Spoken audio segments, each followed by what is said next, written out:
super excited to be on with you guys today. I just wanted to pop on here and say, hey, this is a slightly completely impromptu YouTube live. Clearly, I was just on Instagram.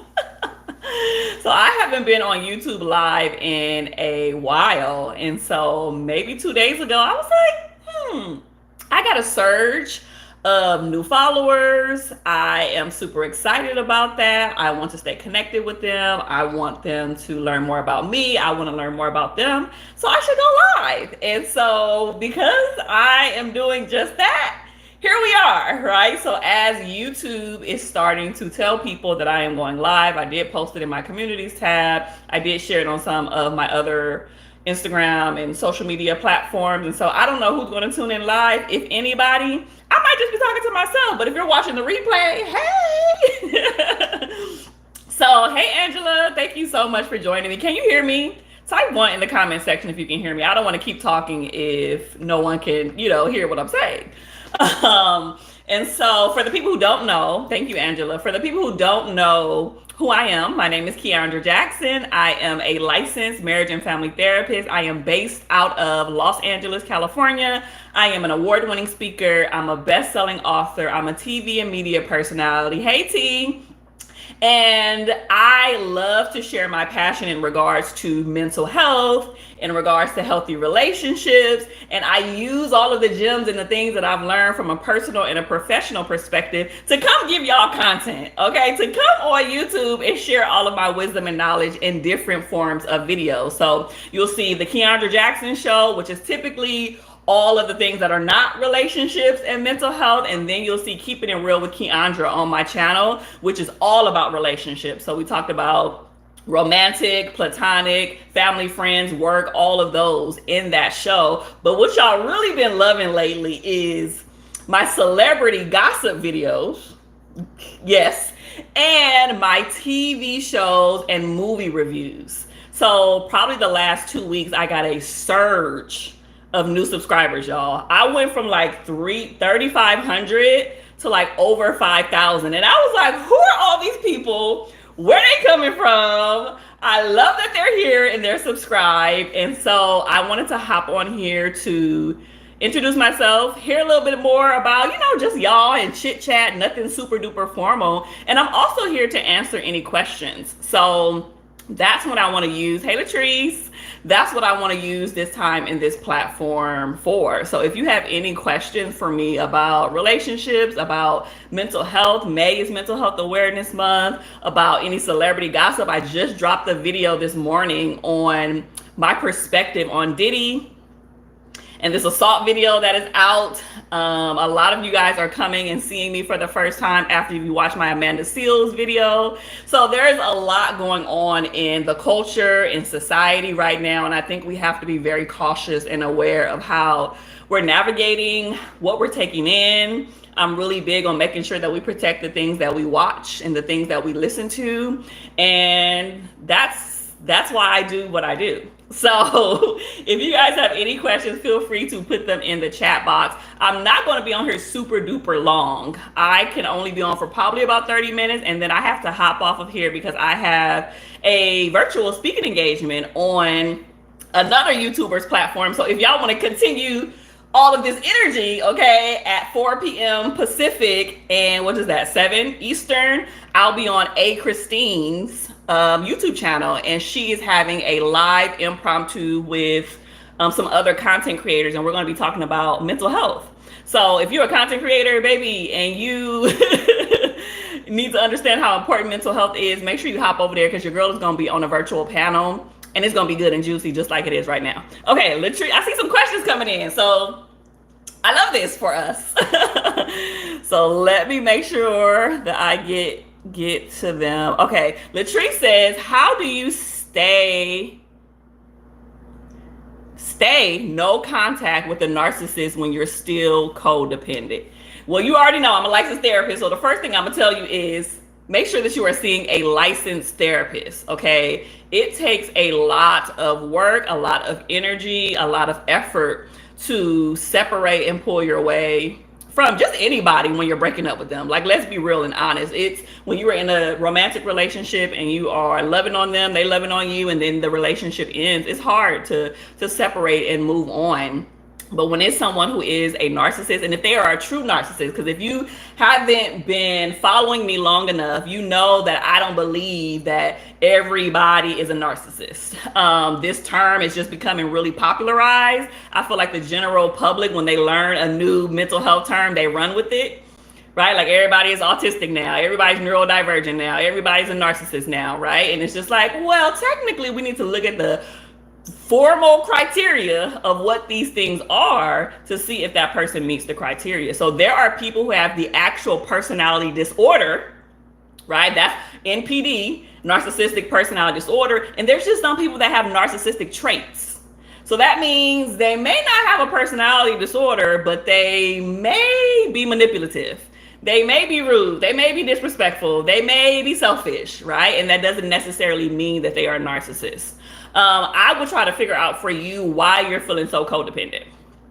Because that could be a million and one things if we're being real, right? So it could be because you're financially dependent on this person, because I don't know the details of this scenario.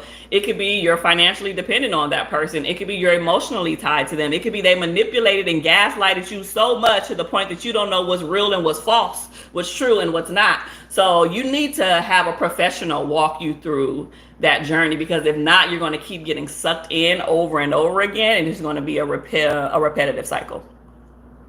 Next question. I resonated totally when you explained how you feel called to a wider group type model versus a one-on-one. Okay, it's T for me. Okay, so it's T for me. It's given that you were probably on one of my speaking engagements. You may have been on Clinician Fest with me, where I kind of talked about how I moved away from being a therapist and seeing clients, individuals, couples, and families in my private practice to doing more of things like this, right? Being on television and writing books and creating content and videos like that. So yeah, I mean, you'll get burned out. Like, if we keep it real, because that's typically the platforms that I really talk about those things on. So you'll get burnt out if you're a therapist, if you're in any type of helping profession, and you have a calling to do something and you really do want to help people, but you have to figure out how to pour where you're not exhausted, right? And I don't believe all of us are called to larger platforms.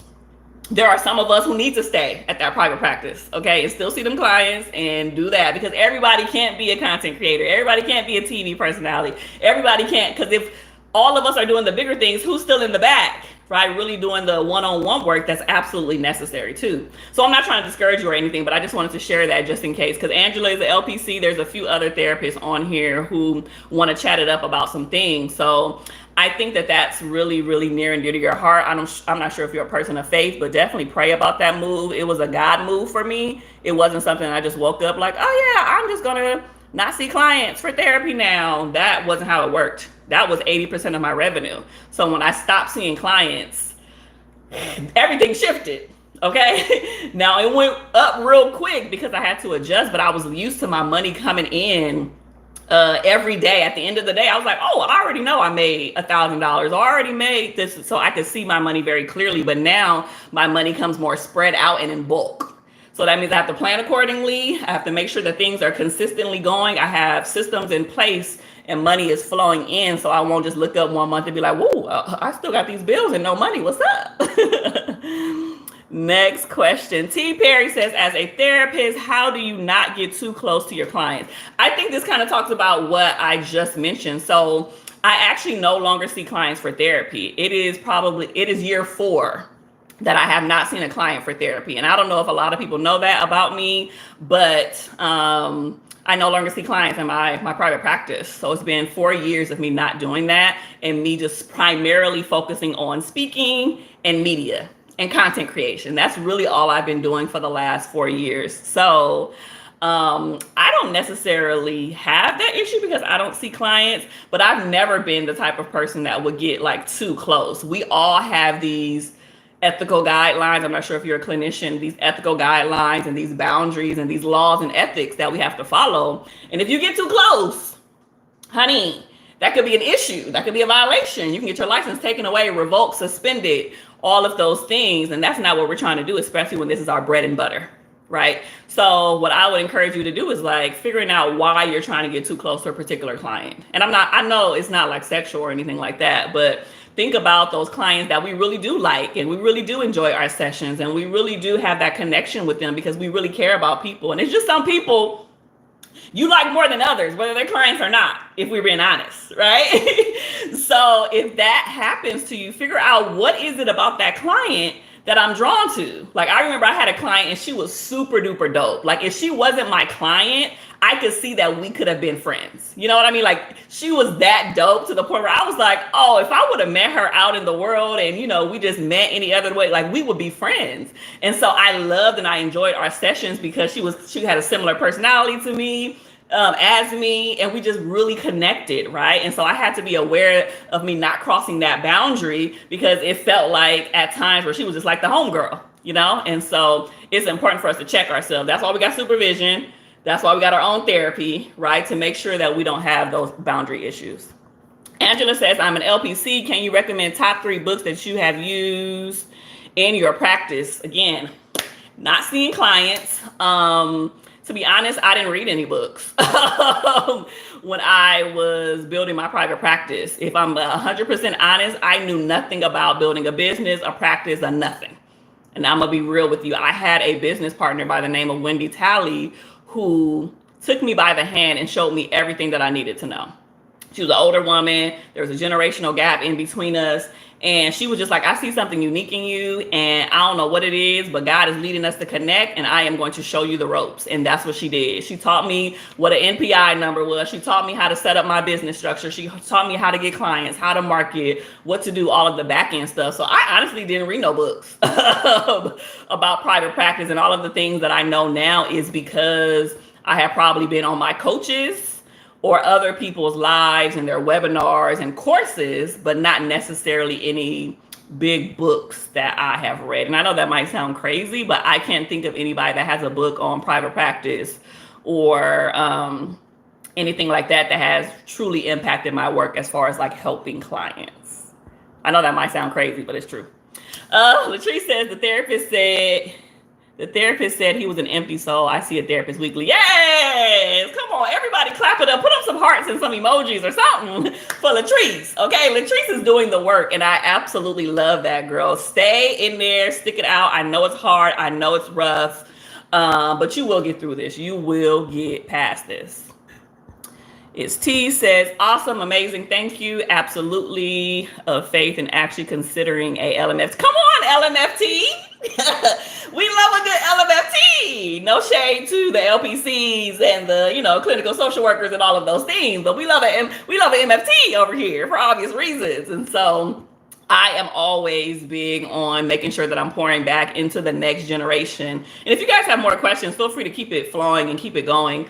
I love pouring back into the next generation of therapists that are up and coming, right? I mean, we have to nurture the next group of people that's coming in and making sure they know what's going on and how to navigate this space, because it's different.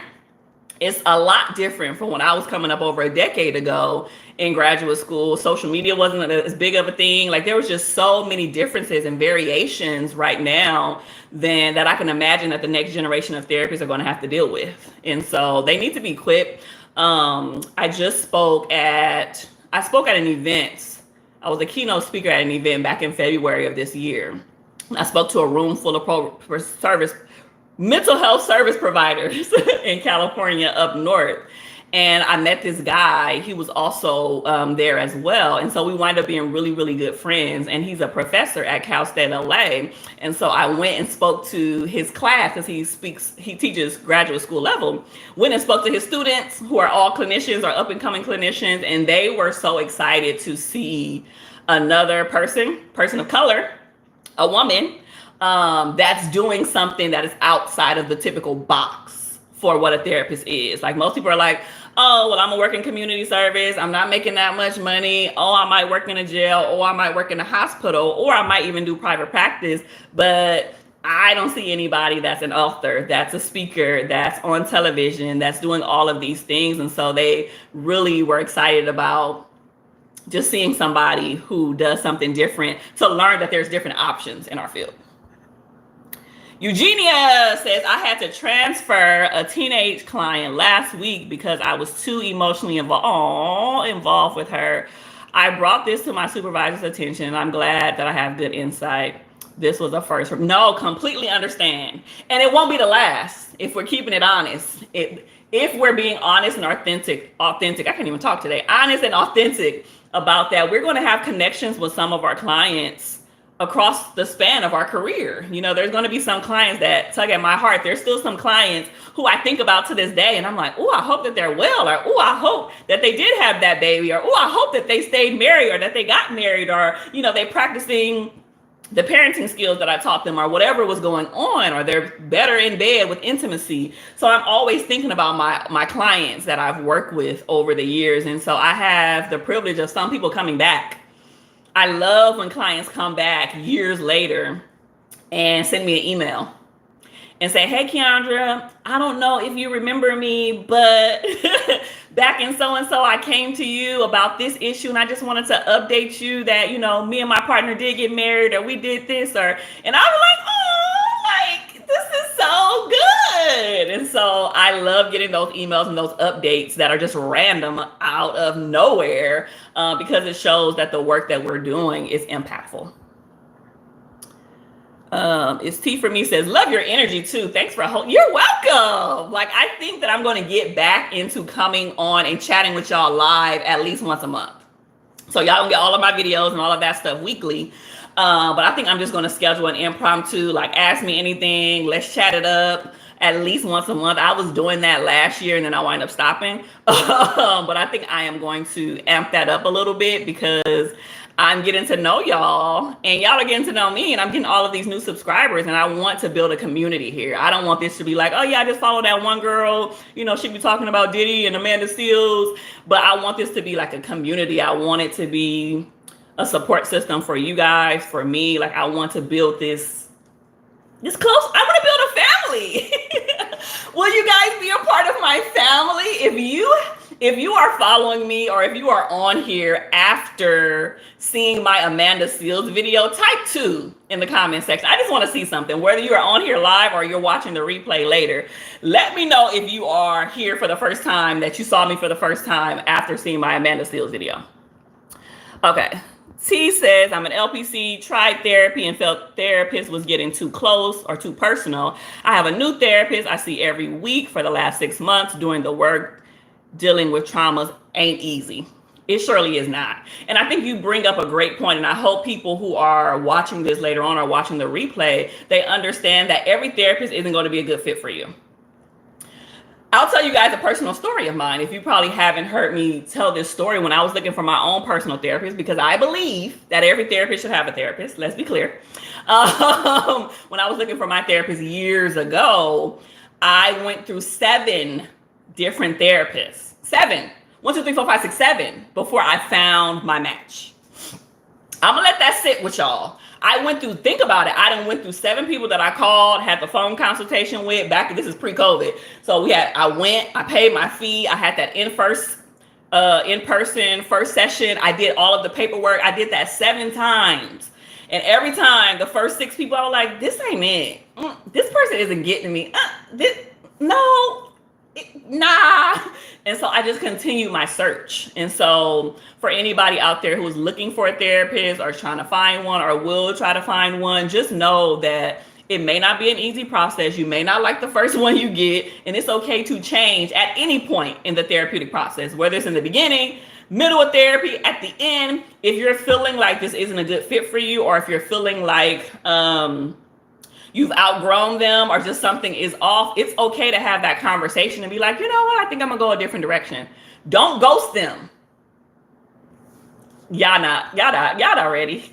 Do not ghost your therapist. Don't just stop responding to emails and phone calls and whatever. Like, I could not stand when clients used to do that to me. It was just like, man, just tell me what's up. you don't have the money, you don't have the time, you need to rearrange something, just let me know ahead of time and I can figure this thing out. I will give you resources and other therapists if it's not a good fit for me. I don't take stuff like that personal because I really want to see that person win. The tree said, T. Perry, it is not a cry every week. Angela says, what motivated you to become an author? Also, what steps do you need to take to write a book? Oh, look at all of the twos for the people who saw me and connected with me after the Amanda Seal. Oh, I'm glad you guys are here.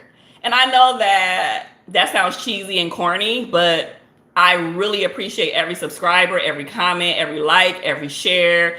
Y'all hopping on here on a Saturday, y'all responding and taking my polls and quizzes in my community tab. I genuinely appreciate you.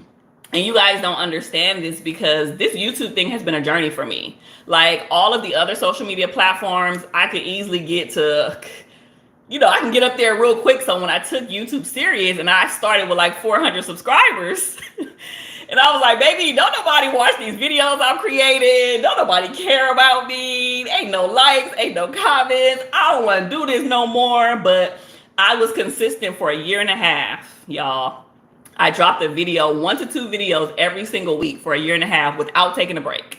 And then more recently, that Amanda Seales video, I can't say it's going viral, but it's going viral for my channel, right? I've never got 65 plus thousand views and all of the comments and all of those things on a video that I've done. And so it was refreshing. I'm glad that it happened. A lot of you guys came into my world now. You guys connected with me and saw me for the first time. And so that's why I say I'm thankful, because it was refreshing. I was crying, y'all. I was like, oh my God, people really like me. People watch my videos. Like that Amanda Seales, like I was tripping on that the whole week that video dropped, right? And I'm still thankful that that's happening. Okay, Angela said, what motivated you to become an author? Also, what steps do you need to take to write a book? Okay, so I wrote my first book, I think it was like 2016, 2017. First book I wrote was an ebook. And then that book after, do I have my books over here? Sure do. My first book was an ebook. My second book was this small pocket-sized book called Staying Sane in an Insane World. This book is all about mental health. If you want to check it out, purchase it or whatever, you can get a signed copy from me on my website or visit it and get it from Amazon. And you can go to stayingsaneworld.com for this one, stayingsaneworld.com. And then my latest book is Hard Work or Harmony. And this is a go-to guide for women on how to have healthy relationships with coworkers, family, friends, colleagues, all of the people, right? And you can go to hardworkorharmony.com to get this book, hardworkorharmony.com. So I have these, and then I also have 2 other ones that I co-wrote with other people. So your girl got 5 books, essentially. So I never really wanted to be an author. Honestly, I never wanted to be on TV either. I never wanted to speak either. Like none of those and none of these were my goal. I'll be honest with you. I'm a woman of faith, and I pride myself on doing what God tells me to do. When I feel the prompting, when I feel the urge, when something's crystal clear, when he tells me to shift and to pivot, your girl is doing it. Okay. So that first book, I knew I had just got licensed, and I knew that I wanted to do something that was a little bit more expansive. I seen all of my other friends and people around me that were writing books, and I was like, I want to write a book on mental health. And I was like, but will the people buy it and will they read it? Because that's what matters. So I went on Facebook and was like, hey, y'all, if I write a book on mental health, will y'all buy it? And everybody was like, yes, heck yeah, do it. Like it went crazy. So I was like, I'm going to give the people what they want. So I went ahead and wrote my first book. So I did that. And there's a lot that goes into the process. I can't even tell you. I have a course. I'm not trying to promote all of my stuff for y'all to go buy it, but this is just a genuine resource that might be helpful to you. So I have online self-paced courses for the people who want to be speakers, for the people who want to be authors, all of those things. If you go to KeandraJackson.thinkific.com, I should put this in the comment section. I'll do that afterwards. And you can tap into that and get that course. But writing a book, you need to figure out what you want to write. You need to know that there's an audience for that thing. You also have to have a cover and actually write the content. You need to get an editor. You need to publish it and figure out what platform that you want to share it on. And the real work starts after you do it, right? The promoting it, the marketing it, the showing up, the selling it. That's where you get the coin. So it's like the front end, doing all of the things to writing the book. It's difficult, it's time consuming, but the real work starts after it's done. I know that was an extremely long answer, but I had to get it all out.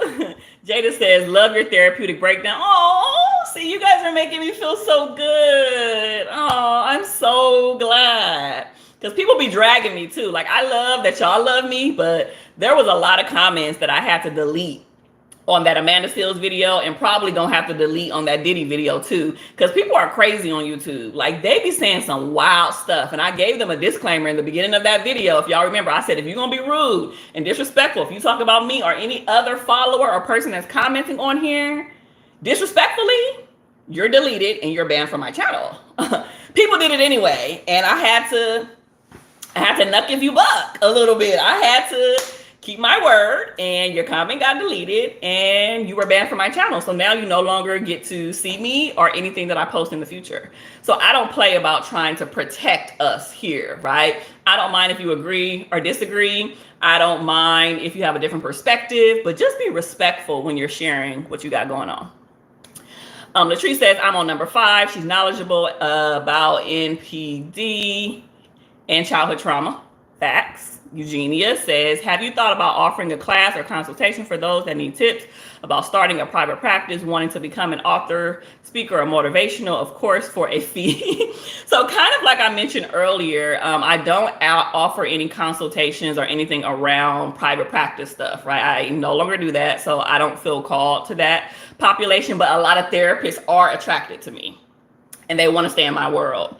And so I do, for the people who want to be new and emerging speakers, I do have a group on Facebook called Black Speakers Rock. So that's a whole thing there. That's a free group that I drop gems in, and I pop in there and go live and all of the things there. I also have self-paced courses that you can purchase on speaking, how to speak, where to find speaking engagements, how to write a book, how to get media placement, all of those things. I have self-paced courses on that as well.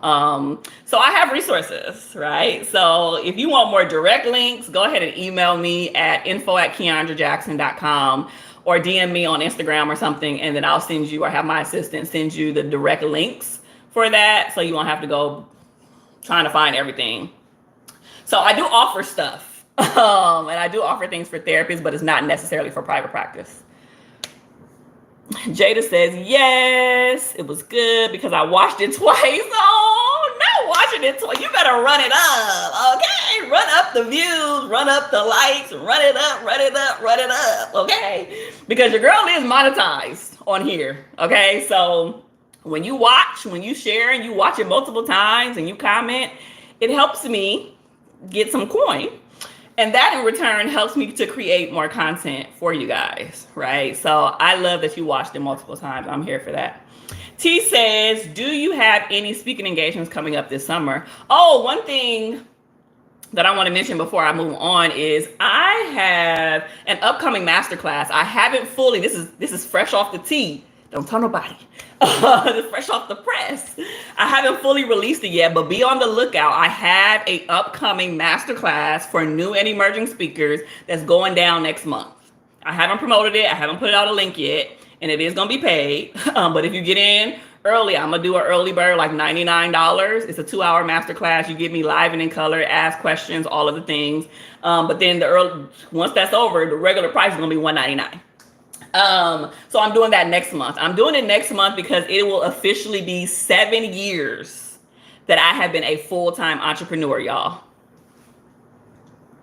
Y'all better throw up some emojis. Give me some. Y'all don't understand. It's going to be 7 years of me being a full-time entrepreneur. That means I ain't had no other job. I've been doing this for 7 years. I can't even believe it. I'm in shock. So needless to say, I'm gonna be having that masterclass next month. I'm also gonna do like a little online YouTube party, something similar to what I did like when I did last year, like a birthday stream. I had virtual games on here. I had a little background with balloons. I did the most for my birthday last year for my YouTube birthday stream. And so I think I'm gonna do something similar to celebrate 7 years of entrepreneurship because most businesses don't make it past 5, y'all. Do y'all see why this is so important? So I'm gonna do that. I'm gonna have the masterclass. I am gonna go live. I'm also gonna do probably a discount on all of my stuff. So I'm probably gonna do like a flash sale where I'm like all of my books, all of my courses, all of my classes, all of everything is gonna be half off. So stay connected, pay attention, because when I drop it, you can be ready. Have your money ready, okay? Have your debit card ready, because baby, all of the things are happening next month.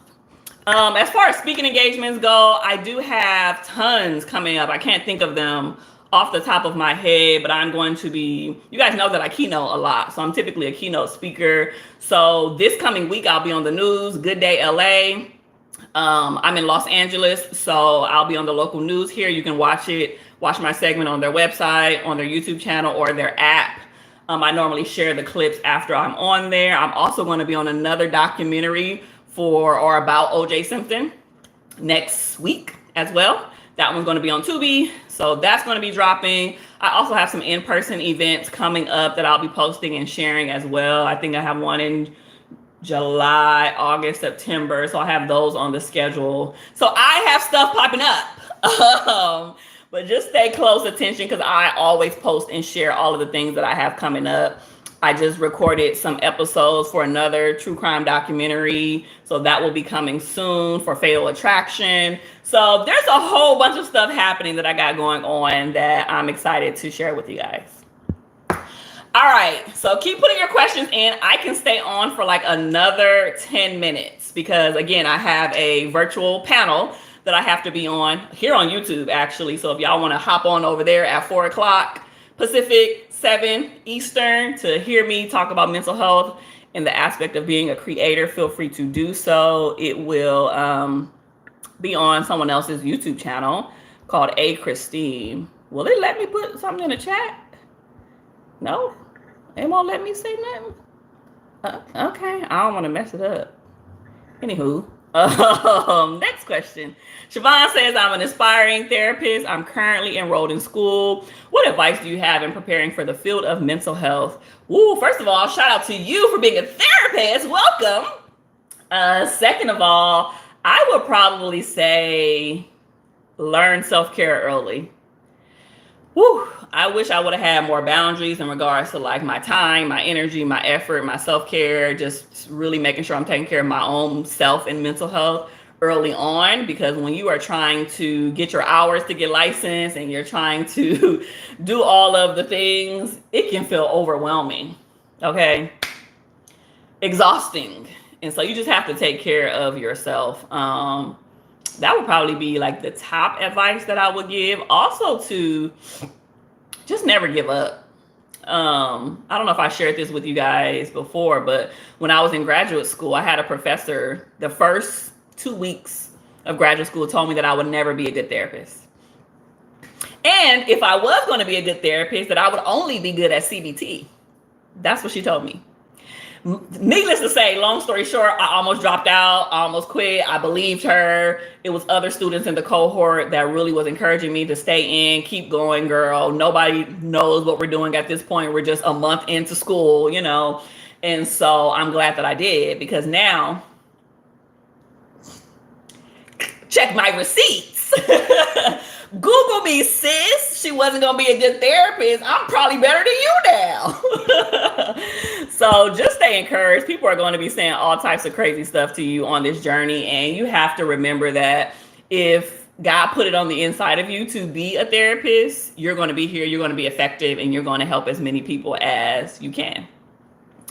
T. Perry says, congratulations on the number of complete. Come on, T. T, let the people know that 7 is the number of completion. Please let the people know. So I don't know what's going to happen in my 7th year of entrepreneurship. but I believe that it's going to be something big. I decree and I declare it, huh? I'm not going to take y'all to church with me, but I decree and I declare that it's going to be something big that happens. I don't know what it is. I don't know. And I'm not even going to try to figure it out because Big God already got the plan worked out for me, right? As long as I'm consistent, I'm doing the work and the faith, it's up and stuck, you know?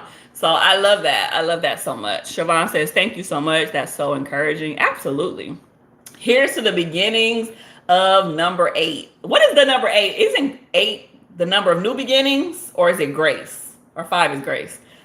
Don't quote me. But 8 is something good too. So whether I am coming out of completion and walking into new beginnings, I'm here for all of it. Do you guys have any final questions? I got less than 5 minutes before I have to hop off of here and hop on to the other live. Any final questions that you guys, comments too, comments, questions, anything, just in case y'all didn't know. Any final questions, comments, anything that you guys want to share? I'm still trying to figure out how to, come on, new subscriber. I'm trying to figure out how to, they won't even let me put anything in the comments. Why isn't it let me put something in the comments? This is weird. Anywho, because I was going to put the live that I'm going to be on just in case any of y'all want to hop on there. But anywho, it looks like Optimistic said, please drop a post with the link in the community tab to your next. Oh, I absolutely will. So pay attention to my community posts because sometimes I don't think YouTube really shares it out as much, but I always post in there. I post in there probably like every 2 days. So I posted about this live in there. I also will always post about any upcoming lives, any events, any speaking engagements, anything like that in there as well. So make sure to stay connected for my community tab. And probably it's best to turn on the notifications for me too. So if you guys haven't already, make sure you turn on the notifications. So when I go live, when stuff pops off, when a new video drops, like you'll stay updated. And I'm not just saying that just because I want y'all to, turn on the bell. I'm really saying that because it seems like you guys are interested and doesn't want to miss anything. Eugenia says, that's insane that your professor told you that. Yeah, she crazy. She wild for that. I'm glad that you were surrounded by supportive classmates. Speaking of CBT, what are your thoughts on EMDR? I'm going to try it out. Thank you. Yeah, it's a story that I love to tell because it's very encouraging to not give up. But that impacted me big. I can't even imagine can you imagine if I quit it back then, if I stopped? We wouldn't be on this live right now, right? So I want you guys to understand the power of your words. Speaking life or speaking death into somebody, saying negative things. You don't know how it's going to impact people. Your words really matter. So just make sure that you are doing your best with that.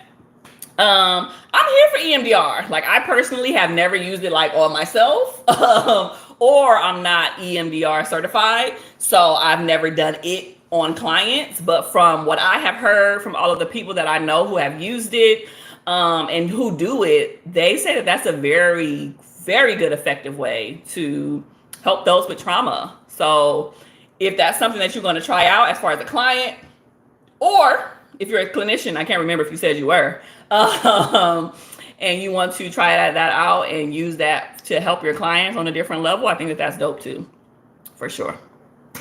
All right, y'all, I need to hop off of here, but thank you so much for joining me. Stay connected. Make sure to follow me on other platforms at Keandra Jackson, my name on all platforms. If you want the links to any of the products, books, services, anything that I have mentioned in this live, feel free to send an email to info@KeandraJackson.com or send me a DM on Instagram. I'll make sure to get back to you on that. Stay connected with me because I will be trying to go live at least once a month, and I will see y'all later. So you guys have a blessed rest of your Saturday, blessed rest of your weekend. Thank you so much, and I will see y'all soon.